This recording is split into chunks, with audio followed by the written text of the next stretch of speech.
Hey guys, how are you today? Hope you're having a wonderful week like always, and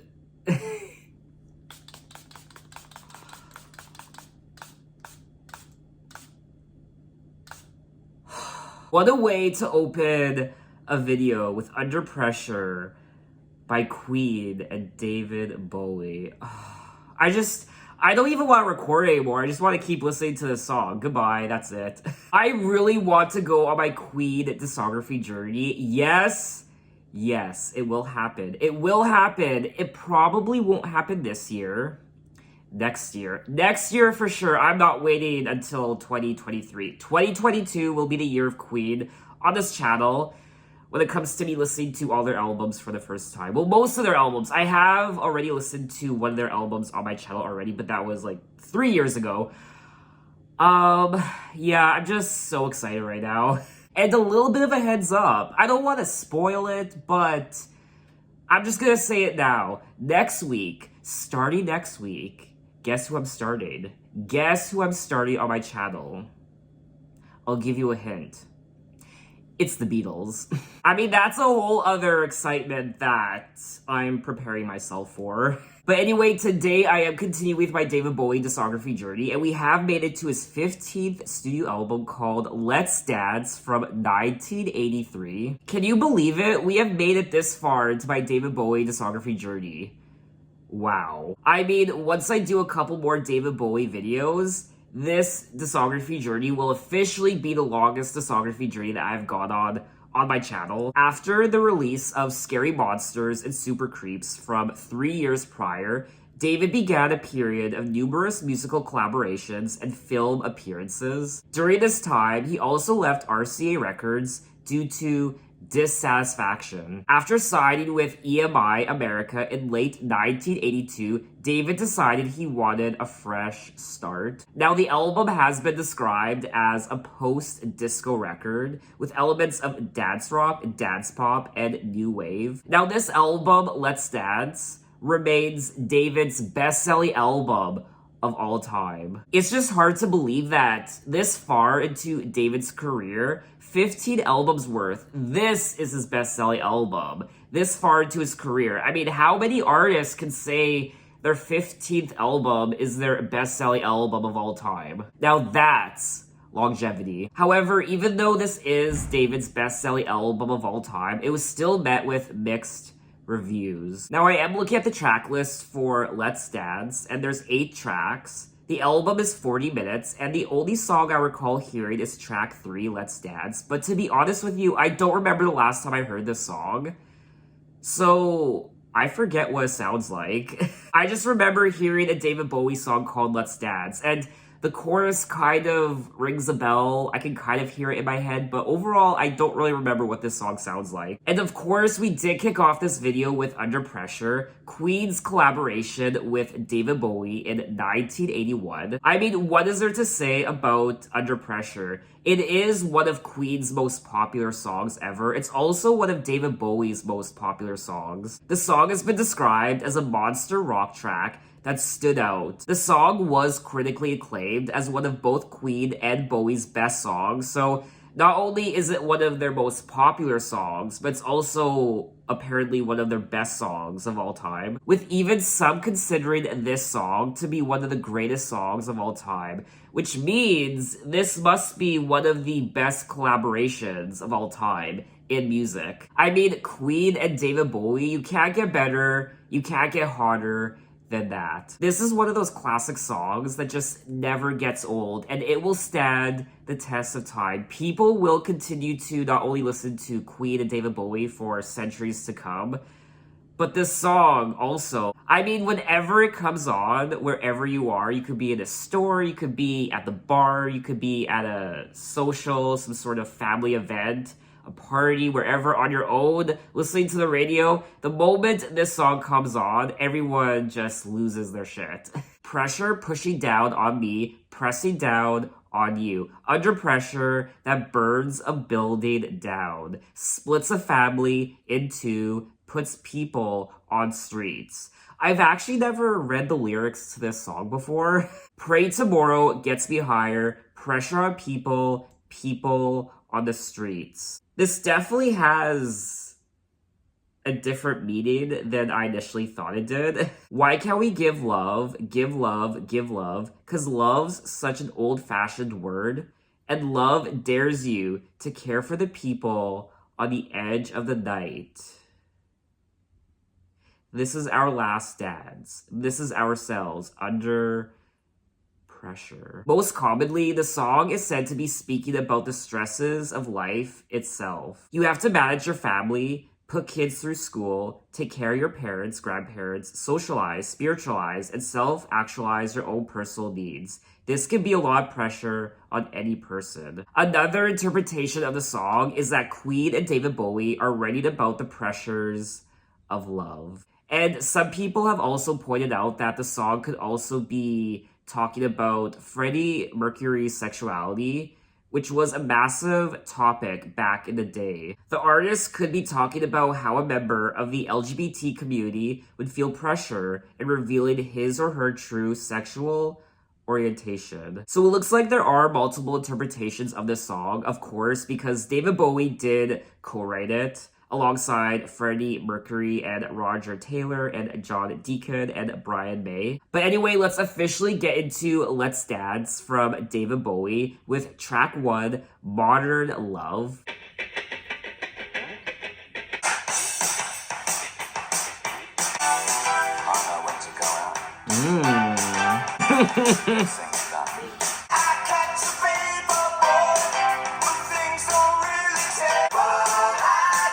I remember this song!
And that was track 1, Modern Love. Yes, I don't remember the last time I heard this song, but it was all coming back to me, and this is so much fun. I mean, I will say this is vastly different from most of David Bowie's other albums. It is quite commercial sounding, obviously.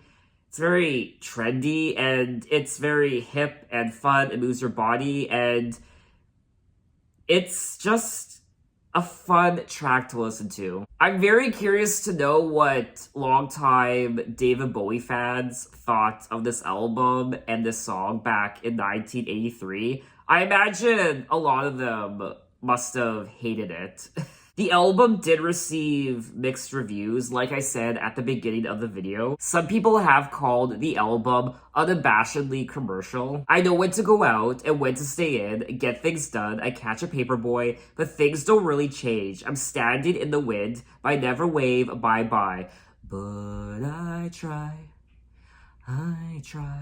And then he goes on to say, never gonna fall for modern love, walks beside me, modern love, walks on by, gets me to the church on time, makes me party, puts my trust in God and man. No confessions, no religion, don't believe in modern love. It's not really work, it's just the power to charm. I mean, this track is so much fun to listen to. It makes you want to party and dance, and it makes you feel good. I also quite enjoyed the production on the track, in particular the saxophone. Some people have said that the lyrics are simple, which I do agree with that.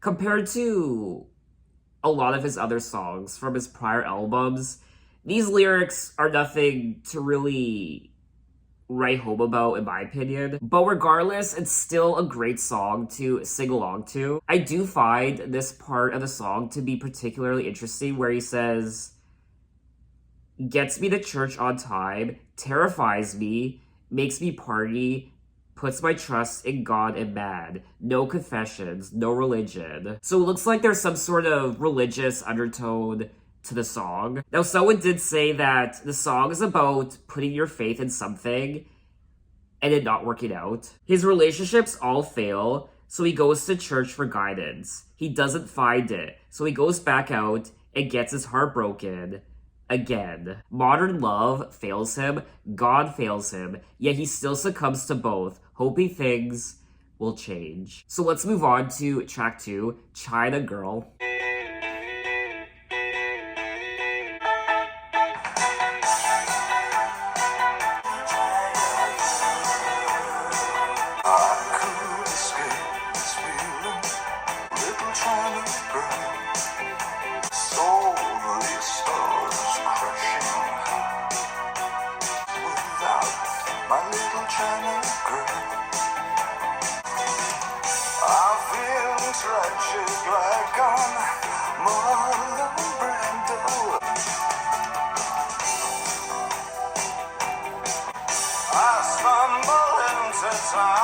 Just like a sacred cow, it's in the way of my eyes. My little child girl, I'll give you television. Oh baby, just you shut your mouth.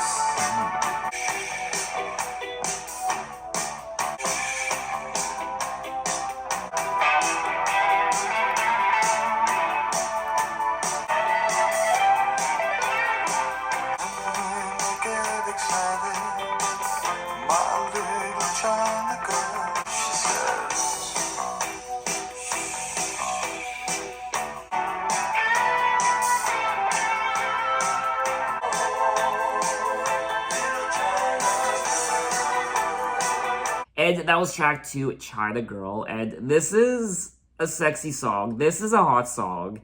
In particular, the part where he says, where is it?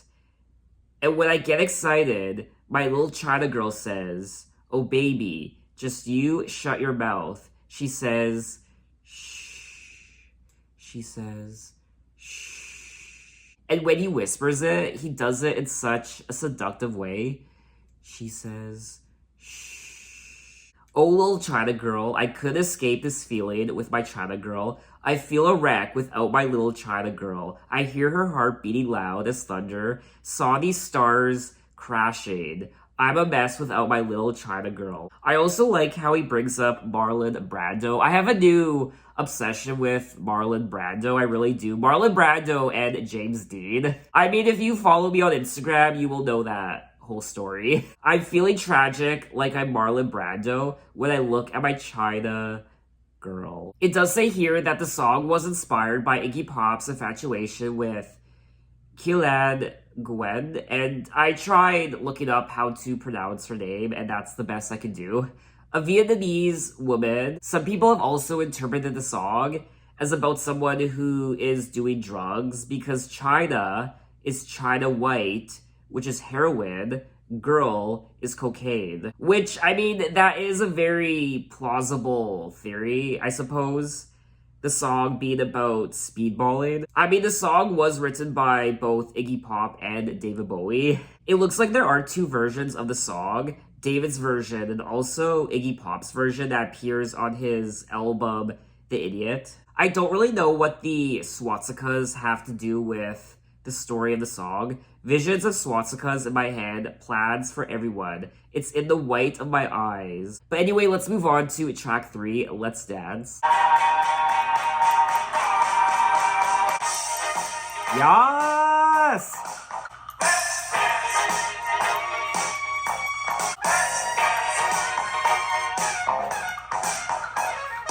Put on your red shoes and dance the blues. Let's swing while color lights up your face. If you say run, I'll run with you.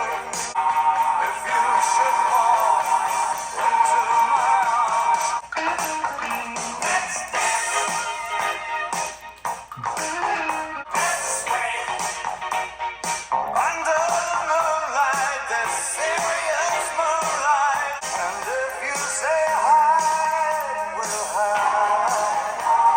Would break my heart in two.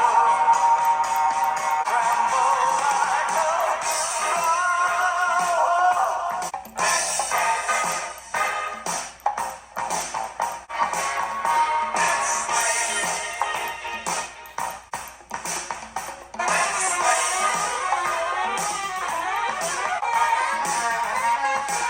dance, dance, dance, dance.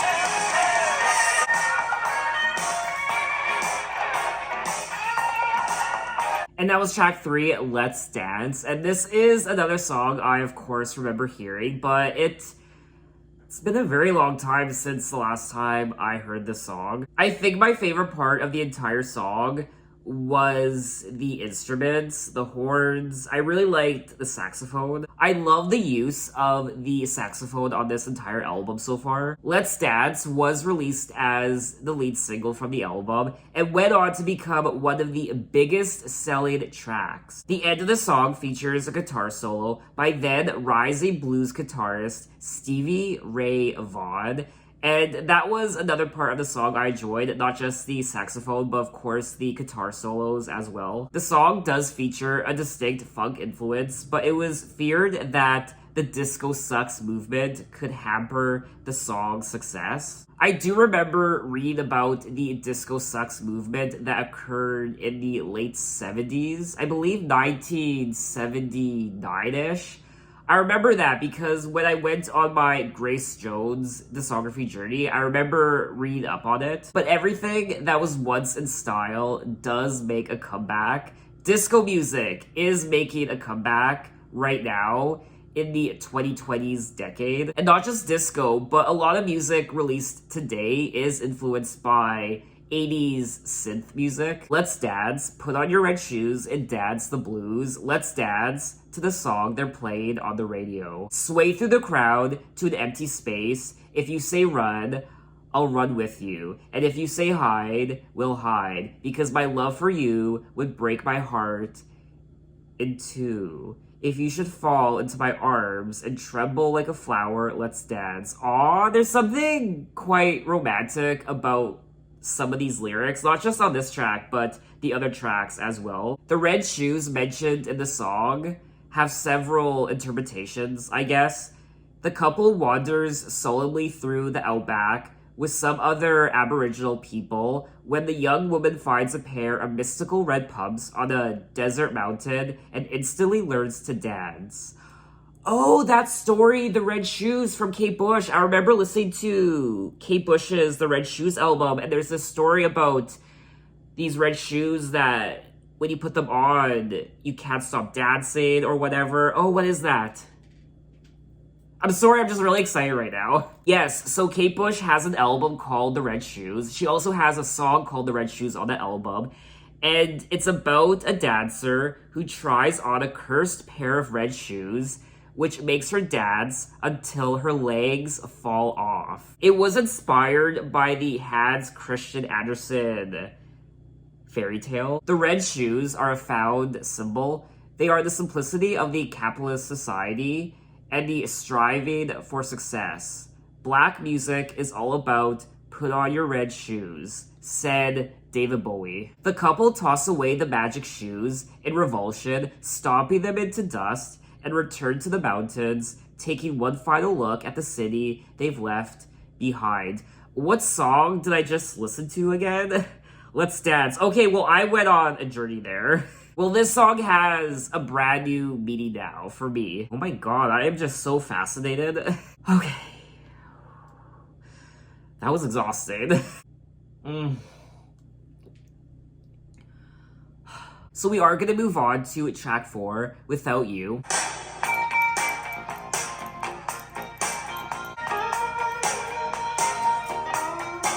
Just when I'm ready to start, just when the best things in life are gone.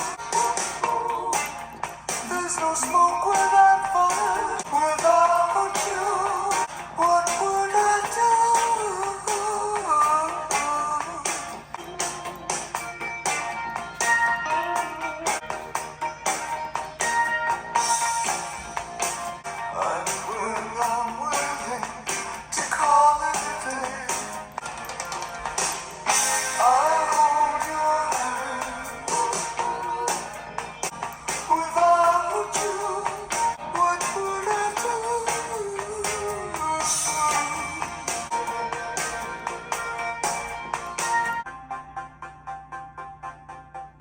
And that was track 4, Without You. And this is another great song on the album. I think out of all the songs I listened to so far, this might be one of my favorites. I like the atmosphere of the song. I like the energy of it. I like how it made me feel, and I like his vocals also. I really do like his vocals on this album so far. Just when I'm ready to throw in my hand, just when the best things in life are gone, I look into your eyes.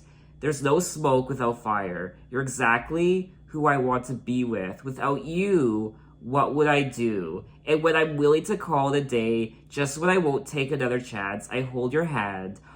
Aw, woman, I love you. Without you, what would I do? This album is so romantic. I wasn't expecting David to sing about love, and I wasn't expecting him to be so sentimental on this album. An album called Let's Dance. I wonder if this song has a deeper meaning though. But anyway, let's move on to track 5, Ricochet. I love that word.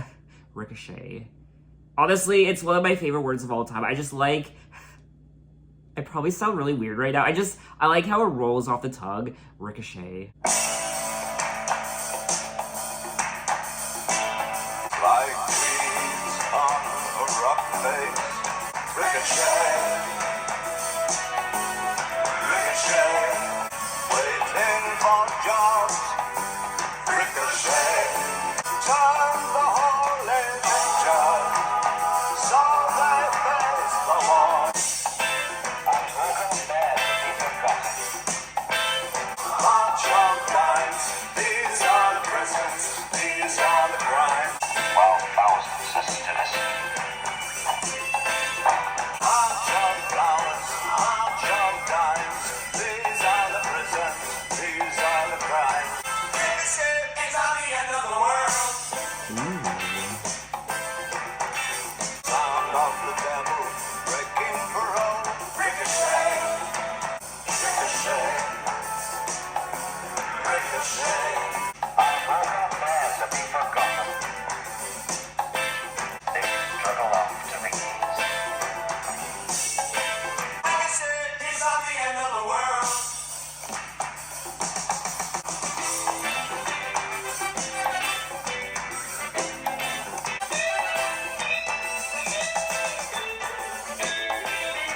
And that was track 5, Ricochet. And out of all the songs I've listened to so far, this one is definitely the most complex when it comes to the lyrics. I also found the bits of, I don't know what to call it. It sounded like some sort of broadcast happening. Like weeds on the rock, face waiting for the scythe. Ricochet, ricochet. The world is on the corner waiting for jobs. Ricochet. Turn the holy pictures so they face the wall. And who can bear to be forgotten? And then he goes on to say, March of flowers, march of dimes. These are the prisons, these are the crimes. Men wait for news while thousands are still asleep, dreaming of tramlines, factories, pieces of machinery. So obviously there's some sort of social and political commentary happening in the song. Sound of thunder, sound of gold, sound of the devil breaking parole. Ricochet. There's also some chanting happening in the song where it sounds like there's a group of men marching. Now, unfortunately, there aren't a lot of interpretations of this song from other people, but one person did say that they think the song is about people who sacrifice tomorrow for today and ultimately waste their lives. People who toil away their lives in thankless, mind-numbing jobs just try to get by. People who recklessly chase impossible dreams. People who drift through life waiting for opportunities to present themselves. People who get addicted to drugs, alcohol, or destructive behaviors. People who make deals with the devil because today's fears outweigh tomorrow's salvation. So this is how I kind of interpreted the song in my head, but this person worded it a lot better. I do like the overall song itself. I do like the lyrics. But I probably wouldn't really listen to this song again. But anyway, let's move on to track 6, Criminal World. Oh.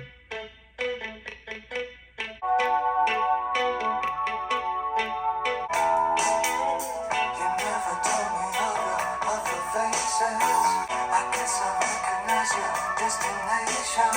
This is no ordinary wonder criminal. Well, come, she'll show you where to shoot your gun. It's a criminal. Well, with the girls are like baby face boys.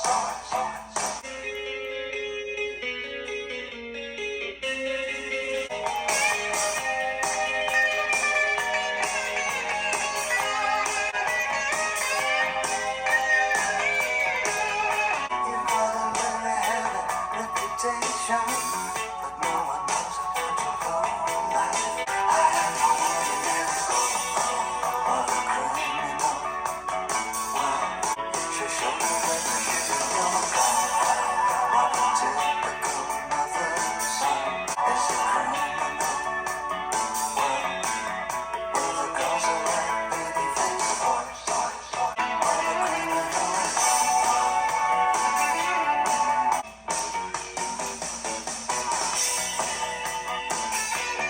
And that was track 6, Criminal World, and I actually enjoyed this song. It's not one of my favorites on the album, but I did prefer this song over track 5, Ricochet. And of course, my favorite part of the song was the production.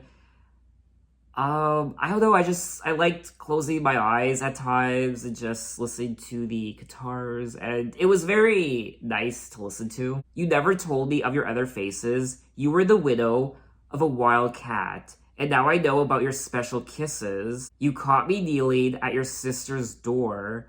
There was no ordinary stick-up. I'm well aware just what you're looking for. I am no ordinary. Oh, oh, oh, what a criminal world. The boys are like baby-faced girls. What a criminal girl. So it looks like he might be singing about this woman who is now a widow, and she was perhaps married to a wild cat. And now I know about your special kisses. So maybe there was something off about this woman. She was wearing disguises, and I think I see beneath your makeup. So now David sees who she really is. What a criminal world. The boys are like baby-faced girls. What a criminal girl. She'll shoot you where you shoot your gun. Huh. You've got a very heavy reputation, but no one knows about your low life. So this woman sounds like she had a double life, this secret life that perhaps her family and her husband didn't know about. I'm really interested in this song. I find it very fascinating. So it actually looks like this song is a cover of the 1977 song by the band Metro. The song was actually banned by the BBC due to its suggestive content. Criminal World was not overtly sexual, but lines like, I saw you kneeling at my brother's door, that was no ordinary stick-up. Its air of subversiveness evidently appealed to David, whose own admission of bisexuality had caused a similar stir earlier in the 70s. And that's something David does regret. He regrets admitting at one point that he was bisexual. David said, the biggest mistake I ever made was telling that melody maker writer that I was bisexual. Christ, I was so young then. I was experimenting. So it looks like this song might have some alternate interpretations. She'll show you where to shoot your gun. What a typical mother's son. The only thing that she enjoys. So maybe there is some sort of sexual innuendo happening in this song. The boys are like baby-faced girls. Okay. Okay, it's kind of all coming together. What a typical mother's son. So maybe there was some sort of infatuation with this woman's son because perhaps he was baby-faced, so he looked like a girl, and I don't know, I'm kind of forming my own story in my head. I actually have no idea what's happening. But anyway, let's move on to track 7, Cat People, Putting Out Fire.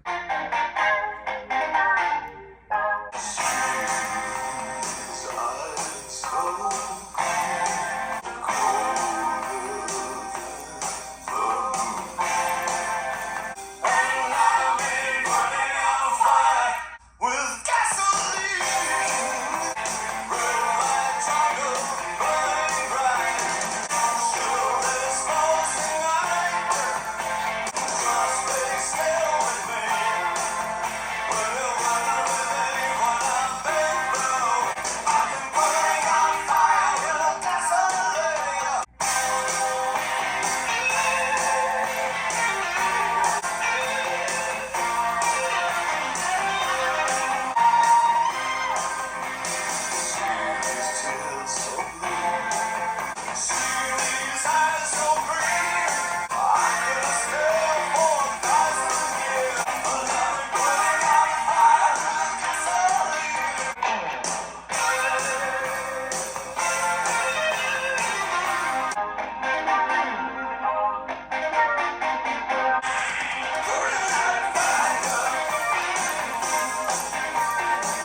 And that was track 7, Cat People, Putting Out Fire, and I don't know how I feel about this song. First and foremost, I liked David's vocals, and I liked the overall production, but this song, to me, was just noise, and it just kind of blurred together. And I don't know, I'm just not the biggest fan of this track. I'm sure there are some of you or a lot of you who like this song. Maybe it's a very popular song from the album, but I couldn't get into it. Now it looks like this song is from the 1982 erotic horror film Cat People. What? What is this movie, Cat People? I've never. Okay. David wrote the lyrics, which reflected the film. Unhappy with the original recording of the song, David remade the song for his album Let's Dance. However, despite being the more well-known version due to its parent album success, Let's Dance, some critics have expressed a preference for the original recording. Maybe I have to listen to the original version of the track. Just the lyrics and the overall melody, I don't find this track particularly memorable. See these eyes, so green, I can stare for 1,000 years, colder than the moon, it's been so long, feel my blood enraged, it's just the fear of losing you. The pulsing night, a plague I call a heartbeat, just be still with me, you wouldn't believe what I've been through. You've been so long, and it's been so long. I've been putting out fire, it's been so long. So I do kind of like the lyrics, but I don't know, maybe I have to listen to it again. I think this might be one of my least favorite tracks on the album. I just don't really like it. The original version of Cat People has been praised as one of David's best recordings of the 1980s. Well, technically, I didn't listen to the original recording. I listened to the Let's Dance recording, so maybe... Okay, so this is really bugging me. I'm gonna check out the original recording of the song briefly.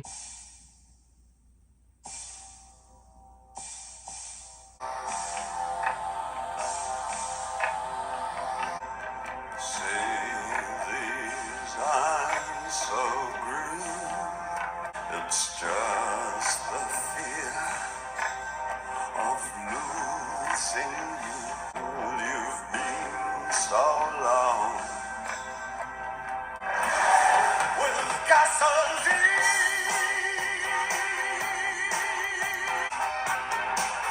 These eyes so red, the loving putting out the fire with gasoline.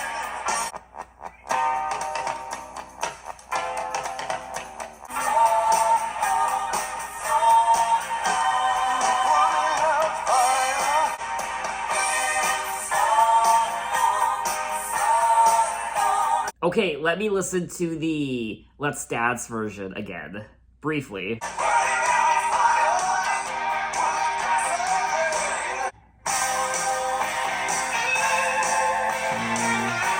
Okay, so I actually enjoyed the original version a lot more. I still don't love the song, unfortunately, but I do like the original version of the song. If I was to listen to the song again, I wouldn't listen to the Let's Dance version. I would listen to the original version from 1982. I also think the original version from 1982 is more pleasing to the ears. It's not as noisy as the Let's Dance one, but that's my own personal preference. What do you guys think? Do you prefer the Let's Dance version or do you prefer the original version from 1982? I think this might be a song where it might be a grower. So who knows, maybe if I listen to it a few more times, I'll end up liking it more than I do right now. So we have come to the end of the album, track 8, Shake It.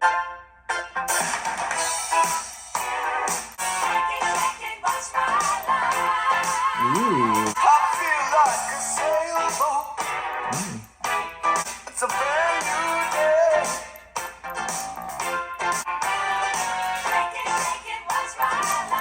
I could take you to heaven.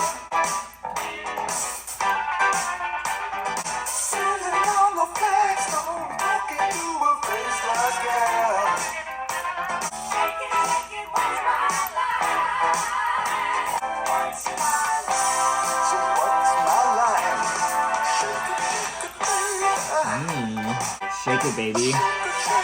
I scream and I fight for you.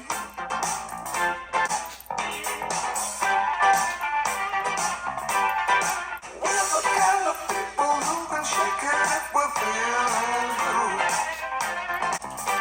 Oh, shake it, I'm ducking this way.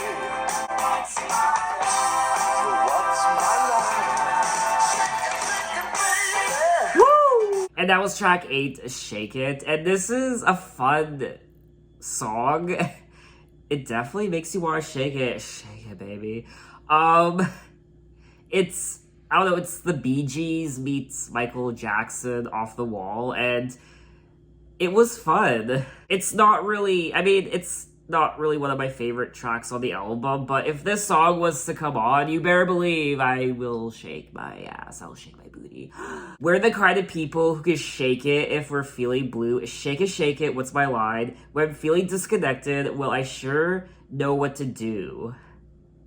I duck and I sway.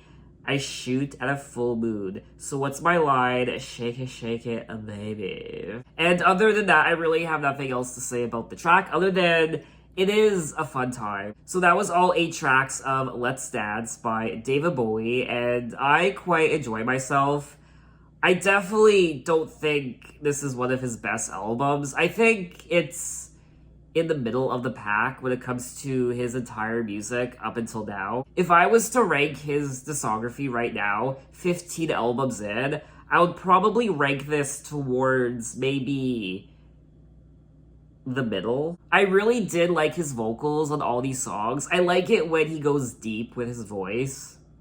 It's very sexy. I also wasn't expecting this album to be as sentimental, especially during the first part of the album. He's singing about these relationships and being with this person and perhaps even being in love. I also, of course, enjoyed the production, the saxophones and the guitar riffs, just the overall production. I did enjoy it, but I do prefer other David Bowie albums when it comes to the production. I also wasn't blown away by the lyrics on this album. I do think at times the lyrics on this album can be a bit simplistic, but there are still tracks that are quite complex to decipher, like tracks Ricochet and Criminal World. I am kind of disappointed that this is David Bowie's best-selling album. It's not a bad album, but he has done far better work. I can see why this album received mixed reviews. I also thought the album was quite sexy at times, quite seductive, and it's a fun time. I mean, this is a little bit of a party album, so it definitely is a great time. I guess it's safe to say that I did enjoy the album, but I didn't love it. I didn't hate it by any means. I still quite liked it. But in my opinion, this is far from his best work. Like I said at the beginning of the video, I'm curious to know what longtime David Bowie fans thought of this album back in 1983. Did they absolutely despise it? Did they grow to like it, perhaps? Maybe they loved it. Maybe a lot of longtime David Bowie fans instantly enjoyed this album. And I think that's all I have to say on the album. I feel like I should say more about it, but I'm drawing a blank. So in my next David Bowie video, we will be moving on to his 16th studio album called Tonight from 1984. This is uncharted territory for me when it comes to his upcoming albums, Unexplored Waters, his albums from the 80s, 90s, 2000s, 2010s. I know nothing about these albums, whereas albums like Ziggy Stardust and Aladdin Sane and Hunky Dory, Diamond Dogs, so on and so forth, even the Berlin Trilogy, I knew that those albums were very much influential, even though I had never listened to them before. Just looking at the album artworks, having seen the album artworks for those albums in record stores, and just knowing how influential those albums were, like the makeup he did on the album artwork for Aladdin Sane, I mean, those were a big deal, all those albums from the 70s. So I knew that what I was getting myself into was a big deal, but these albums, like, I have no idea. I'm looking at the album artwork for Tonight, and I have No idea what it's about. It's unexplored territory for me. I'm really hoping he can really keep the momentum going with his upcoming albums from the 80s and 90s. Maybe, I mean, from my understanding, from what you guys have told me, he does take a little bit of a dip in his music, which I'm not looking forward to. But then, from my understanding, he kind of rises up again later on in his career, so I don't know what's gonna happen. So that's really exciting for me, and thanks for watching, guys. You can find me on Instagram, you can find me on Twitter, you can message me, you can say, hey, how are you? And I'll see you next time. Take care.